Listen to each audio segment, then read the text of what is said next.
Hey y'all, welcome back to the Hebert house. Today I have a really special video. I will be doing a Q&A on infertility, infant loss, trying to conceive, but I'm even more excited that I am collaborating with one of my favorite and best gal pals on YouTube, Erica Ann. We met recently in real life and we've been following each other for a while I was trying to conceive and she was trying to conceive, and have just developed a really good friendship where we rely on each other a lot. Erica has actually just went through a pregnancy loss just recently, and I think it just kind of really brought us even more together, just being able to be there for each other during that time. And so we wanted to do a video for you guys where we answer your Q&A as far as trying to conceive and pregnancy and infant loss. And so that's what we're gonna do. But this is my girl Erica, so I'm gonna show you her picture and a little bit about her page, and then I'm gonna get over to this huge pile of laundry that I'm gonna be folding while I'm answering your questions.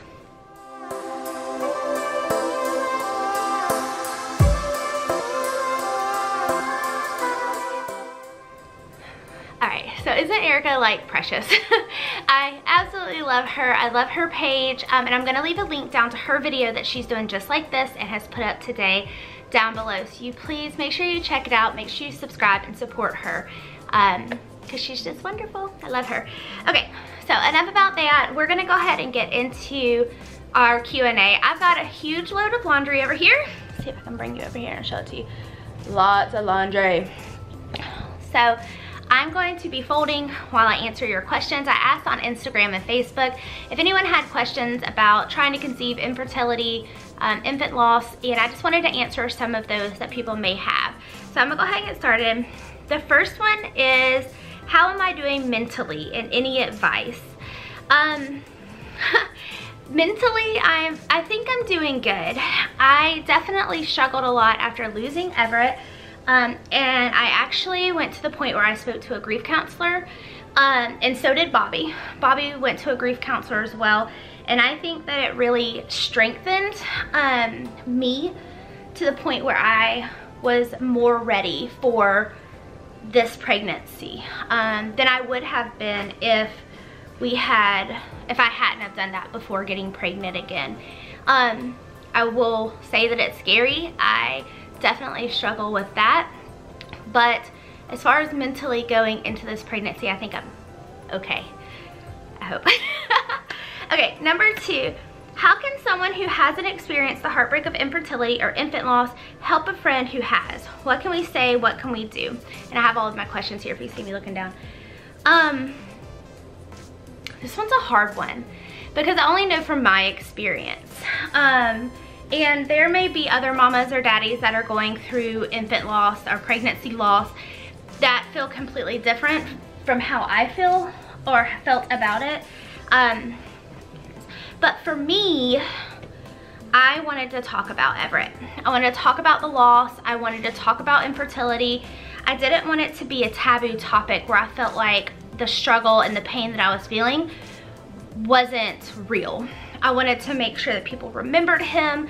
I wanted to make sure that I was able to really talk about him and make him a part of our lives, and that helped me so much. So for me, people reaching out and just listening when I wanted to talk helped me significantly.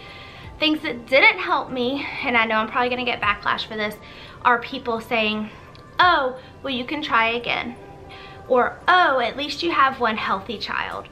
Or, oh, you'll get over it soon and you'll have a new baby come along. Those things, while they mean well, hurt. Because while I do have one healthy child, it doesn't make the loss of another one any less significant. And to me, it felt like it was just undermining the fact that while I had one healthy child, I should just be grateful for that one, even though I had lost one. And I just didn't feel like that was right. Because if someone has 2 healthy children and one passes away, say in middle school or in elementary school, you don't say to them while they're grieving, oh, well, at least you have one child still alive. Like, that was one thing that just kind of took me back when people would say that. And if you said that to me, I'm sorry. But I don't mean it And, you know, I don't mean it as in I don't like those people or I'm mad at those people, because I'm not, because no one really knows what to say in this situation. But those type of things and those little sayings dig a little bit deeper than I think people understand. But other than that, I think for me, I was happy that people reached out to let me talk to them about our struggles. With infertility, it was the same thing. Once I finally spoke up about it and was able to talk to friends about it, I realized how many other people struggled with infertility or struggled with pregnancy loss. And I never knew, because it's just such a taboo topic that I just felt like me being able to talk about it and having someone that could listen made a huge impact. As far as what you can do, we received so many sweet gifts for Everett, and I cherish each one of them. But honestly, the biggest thing that helped the most were the friends and the family that came over and cooked for us, cleaned for us, did our yard work, took Bobby to guitar lessons. All of these things that we just physically couldn't do because we were grieving, those things were so significant. One of our friends offered to come and cut our grass, and of course at first I was like, no, you don't have to do that, because you don't want to ask for people to help with stuff like that, because you feel like you should be able to do it, but we couldn't. And it was just so helpful to have people come and do practical things like that. So if you have a friend that's suffering with those type of things, those are just a couple of things that I recommend. It's obviously a hard situation either way, and every person's different, so those were just things that helped me. Okay, no, I'm supposed to be folding laundry, whoopsie. What infertility supplement helped you the most?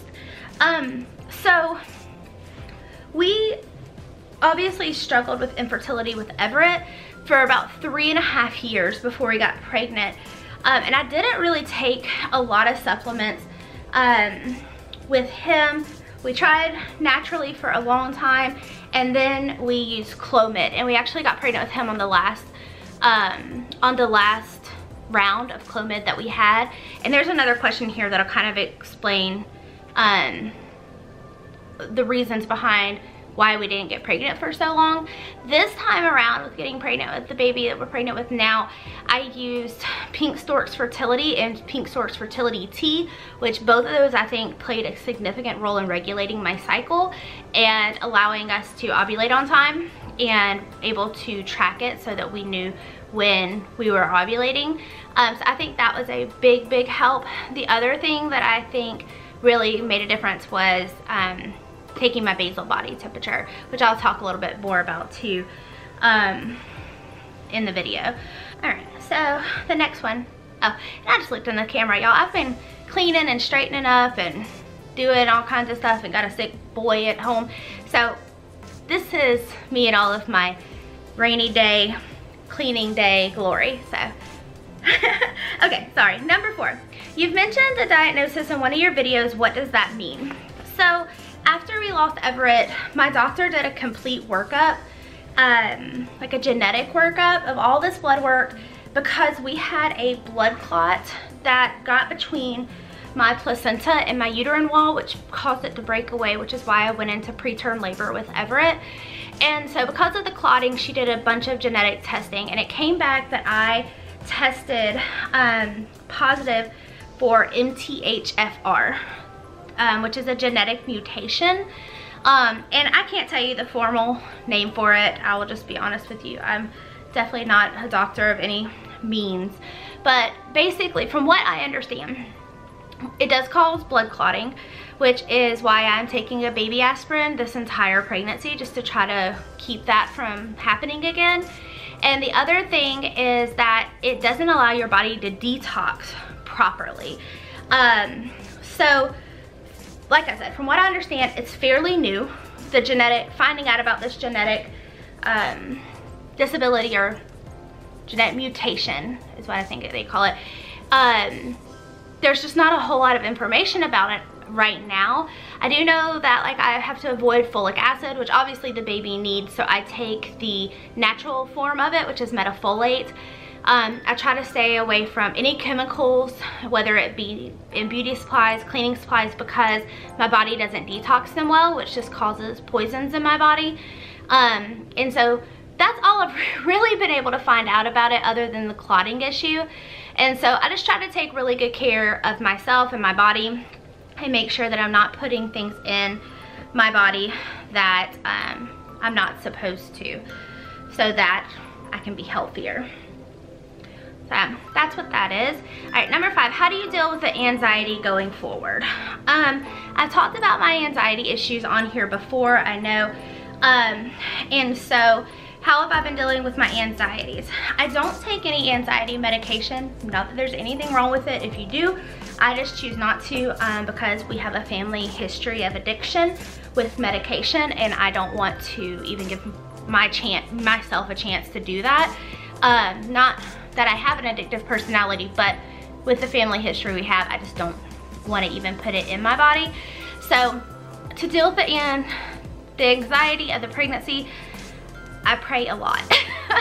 I pray a lot. I reach out to friends a lot. I have such a huge support system as far as friends and family go, that they help a lot. I plan. Planning gives me some form of control, even though I don't have any control. It just gives me kind of like a false sense of control, I guess. But mostly I pray. And if you're not a highly religious person, I do know that other friends of mine who suffer with anxiety but have not wanted to take medication meditate. I've tried that before, and I do enjoy it. Sometimes I do yoga. Those are just a couple of things that I do. I think I'm doing fairly well with it. It was very bad when I was spotting and just didn't know the future of the baby. Now I'm starting to feel a little bit more confident, and it's getting a little bit better. All right, number 6, did your doctor give you a reason it took so long to conceive Everett? Yes. So we tried but didn't like try for about 1.5 years when we were trying to conceive Everett. Kevin knew that I wanted children, but he didn't really, at that point, he didn't really care whether he had children or not. And so he, we just kind of was like, if it happens, we were kind of like English. If it happens, it happens. If it doesn't, it doesn't. So after it did not, for 1.5 years, we started going to the doctor and just trying to figure out why it wasn't happening. And they did testing on Kevin and I, and there wasn't anything wrong there. And so we started Clomid. We did 2 rounds of Clomid, did not work.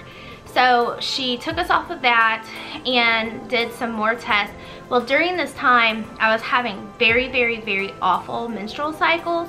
And so she decided to go in, and before I conceived Everett, and do a DNC.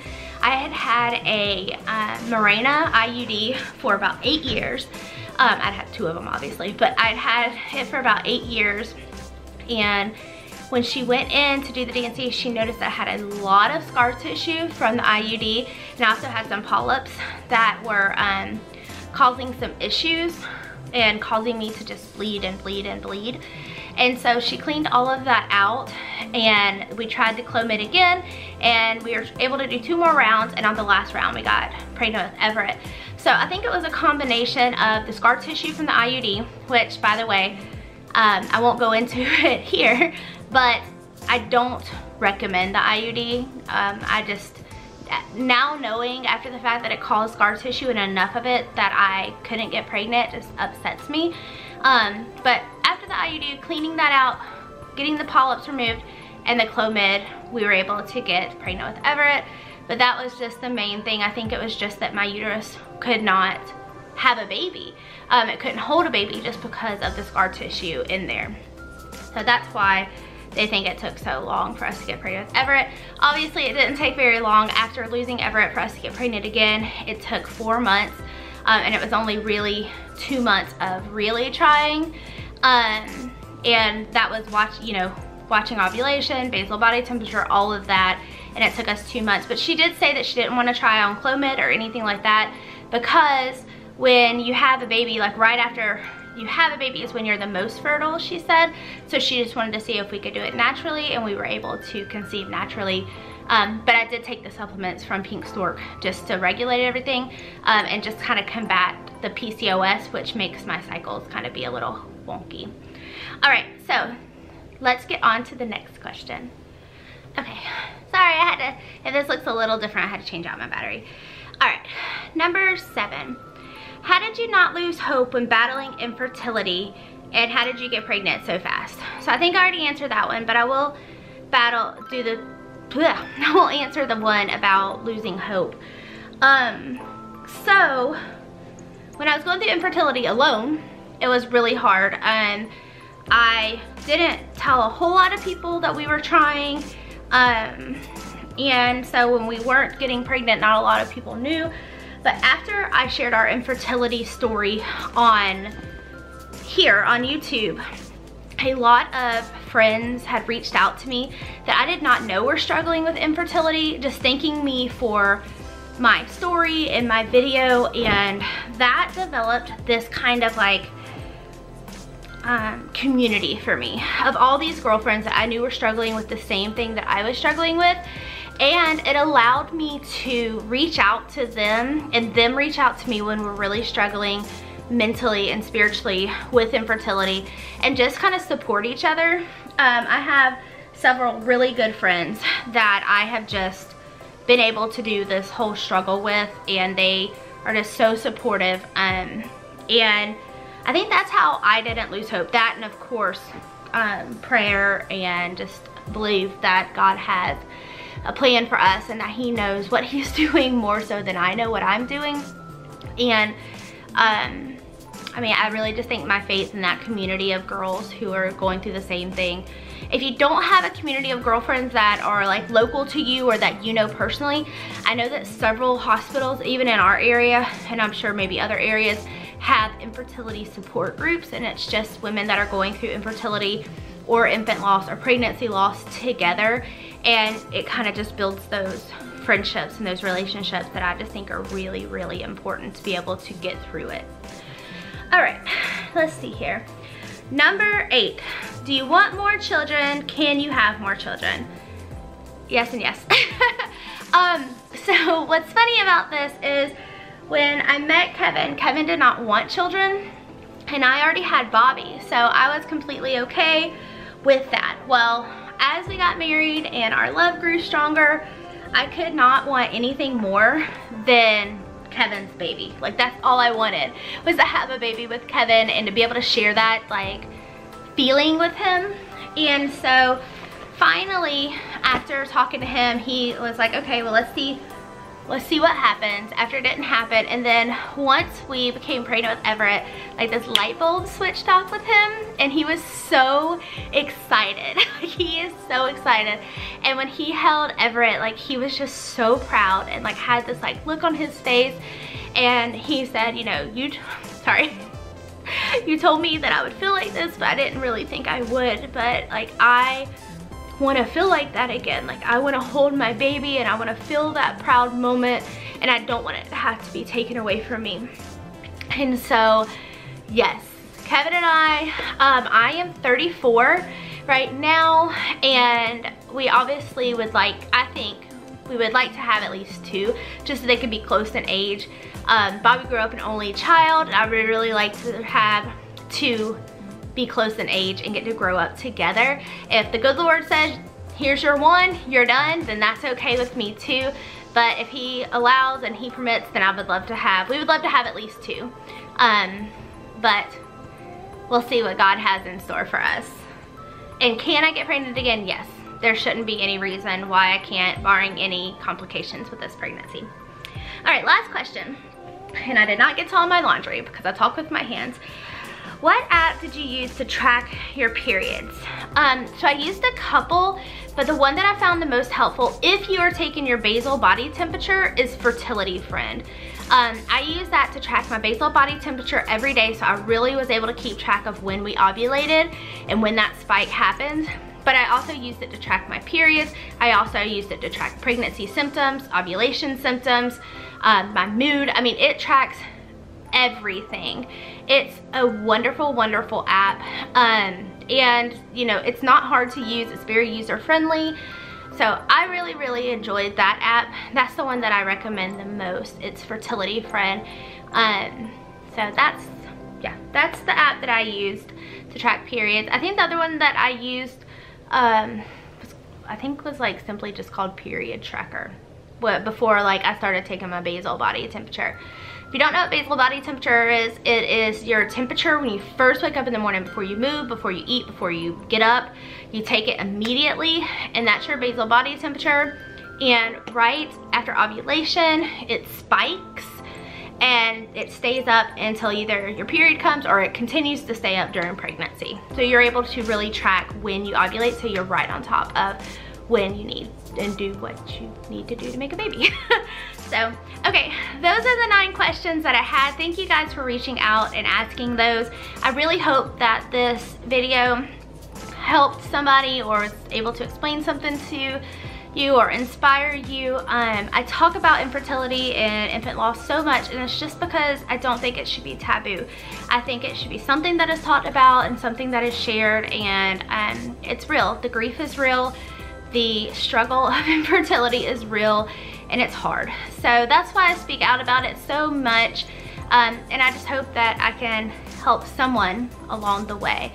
So I hope you enjoyed this video. Please give it a thumbs up if you liked it, and make sure you hit subscribe. Also, make sure you go check out Erica Ann's video over on her channel. Like I said, the description's down below. Give her a big thumbs up, tell her I sent you, and make sure you subscribe to her as well. I hope y'all have a good day. God bless.